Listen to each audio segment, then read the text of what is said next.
Bir dənə baxışım yeter, gecəni səhərə çevirər. Dilimdə adın, dodağımda, ürəyimdən keçir hər addımın.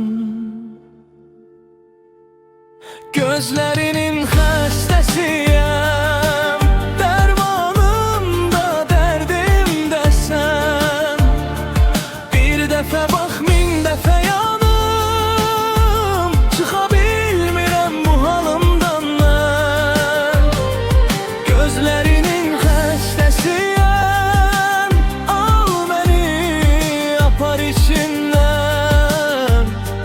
Saç saça qarışım kirpiklerinlə, qalıb itim sənin içində mən.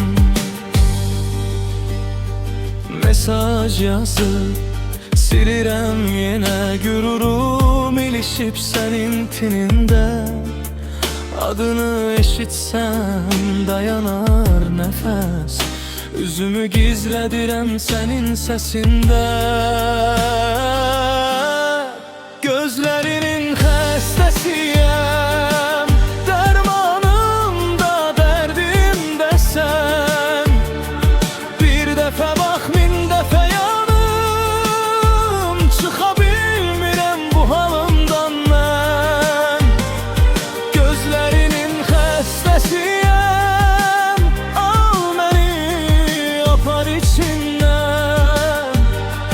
Saç saça qarışım kirpiklerinlə, qalıb itim sənin içində mən. Hər kəs soruşur nə olub sənə, deyə bilmirəm, qalıb dilimdə. Bir cüt baxışa satdım özümü, qurtara bilmirəm öz əlimdən. Gözlərinin xəstəsiyəm, dərmanım da, dərdim də sən. Bir dəfə bax, min dəfə yanım, çıxa bilmirəm bu halımdan mən. Gözlərinin xəstəsiyəm, al məni, apar içindən. Saç saça qarışım kirpiklerinlə, qalıb itim sənin içində mən.